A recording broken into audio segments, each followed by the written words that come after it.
This is 12 News Today. Another chapter in the fight to redevelop Gilpin Court, why there could be a new rift growing in the Housing Authority's leadership.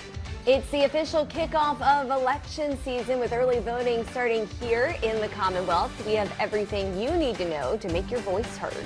And some big names in music are making their way to Richmond as the Iron Blossom Music Festival makes a return. If you'll be dancing in the crowds, we're on your side with this weekend's forecast.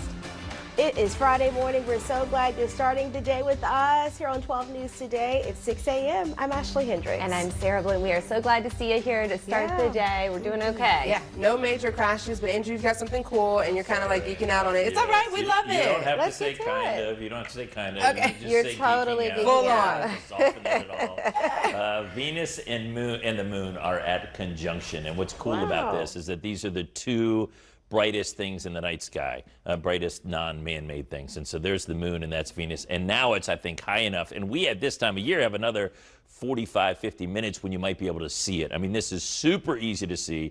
They're right next to each other in the eastern sky. Often there are things happening that I don't really want to talk a whole lot about in the sky because they're really hard to see. This is as easy as it gets. So when you're out commuting or doing whatever you're doing this morning, think and or share with your friends that just like the sun, the moon rises and Venus rises in the east. And there it is from a different vantage point. We'll use this one on our BMW Builder's computer because you can see that there's a little fog or haze. Just be ready for that. I don't think there's much, and hopefully the fog is thin enough that you can see Venus and moon at conjunction. Today we will have a hot one, climbing to 87 for the high. Dress for summer. We'll have a touch of humidity, but it won't be excessive. It's a hot Friday. Candace, over to you. All right, we'll take a hot Friday. Thanks, Andrew. We're looking at our VDOT camera. Good morning, Hanover. We're doing just fine north and southbound along 95. Northbound with these taillights has you heading towards Hanover, Caroline County without much of a delay. Southbound 95. We'll see a few more cars as we head towards the split from 95 here and 295 and get closer towards that Henrico commute. Our drive times are looking great this morning. Our first alert big 3 still nice and green. We'll continue to watch that for you, and if they change, we'll be sure to give you the first alert. Sarah, Ashley? All right, Candace, thank you. It's a big day for voters here in Virginia. Today, early voting kicks off across the Commonwealth for the November general election. Here we go. Election season upon us. Destiny Harris is live and on your side with what we need to know before you head to the polls. Good morning. Well, starting today through November 1st, voters can go out and cast their vote early. And this year really is a big year for the Commonwealth as several top seats are up for grabs. Now, I want to get into who you will see on the ballot when you do go to cast your vote. Democratic nominee Abigail Spanberger for governor and Republican nominee Winsome Earl-Sears. For lieutenant governor, Democrat candidate Ghazala Hashmi and Republican John Reed. For Attorney General, Democrat Jay Jones and Republican Jason Miyares. And all 100 seats in the Virginia House of Delegates are also on the ballot, as well as some local offices. And some important reminders to remember: the last day to register to vote and to apply for an absentee ballot is October 24th. And to vote in person, you will need to show one acceptable form of ID. And if you do not know where to go to cast your vote, you can go to our voter's guide, and that's over on our website, 12OnYourSide.com. Live in Richmond, I'm Destiny Harris, 12 on Your Side. Destiny, thank you.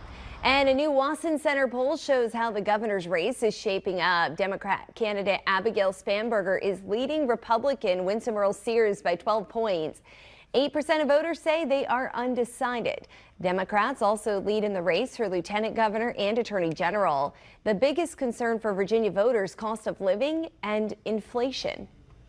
Here in the First Alert Center, more than 7,000 people came to Colorado State University's football stadium last night to attend a vigil for Charlie Kirk.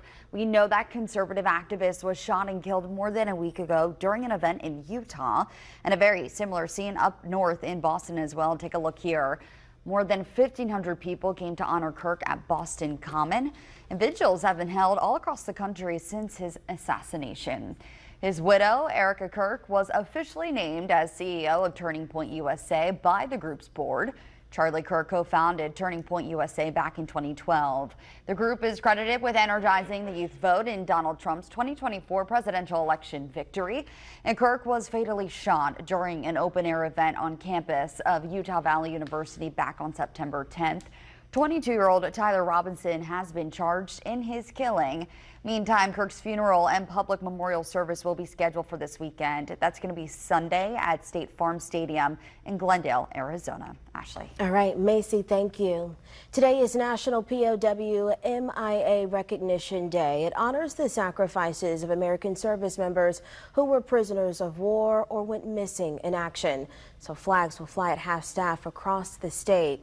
The Virginia War Memorial will be hosting its annual recognition ceremony starting at 10 this morning. That will be followed by a ribbon cutting and public opening of the memorial's new exhibit, Virginia's MIA, The Search Continues. More developments in the redevelopment of Gilpin Court. Richmond Redevelopment and Housing Authority CEO Steve Nesmith now facing calls to resign. The Richmond Times-Dispatch reporting RHA's Commissioner Barrett Hardiman says it's time for a change, citing Nesmith's comments about the mayor's stance on the redevelopment. Nesmith has suggested Mayor Danny Avula was a fan, but last week the mayor says he could not show his support until multiple requirements are met. The Enrico School Board kicking off a series of public discussions as they explore changes to school boundaries. The division says it's looking at 7 different redistricting options that could impact up to 16 schools. The board hosted a town hall at Tucker High last night. If you missed that one, there are 2 similar meetings coming up before a final decision is made in December.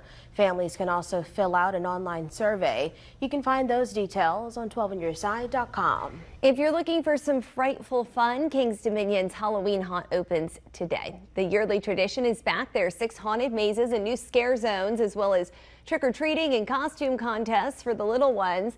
There will also be plenty of live performances, plus the park's rides will also be open after dark. And a reminder of a new chaperone policy starting today that all guests 17 years old or younger must be with an adult while in the park. Happening this weekend, the Iron Blossom Festival returns to Richmond. That's right, and some big names are coming to the River City for this year's festival. You can catch the Lumineers, Vampire Weekend, Rainbow Kitten Surprise, and many more. It's all happening Saturday and Sunday at Midtown Green. We'll have all the details and a link to buy tickets over on our website. And Andrew's breaking down your forecast here if you're heading out to the Iron Blossom Festival. Yeah, it looks like it's going to be a beautiful scenario this weekend. There are little rain chances, not much of a chance. 82 for tomorrow. There's just a 20% shower chance. So we don't think, there have been past music festivals and Iron Blossom festivals where it rained, like rained. This would be just maybe a quick little passing shower. So partly sunny skies. We'll go to 82. I think overall it's going to be a decent day.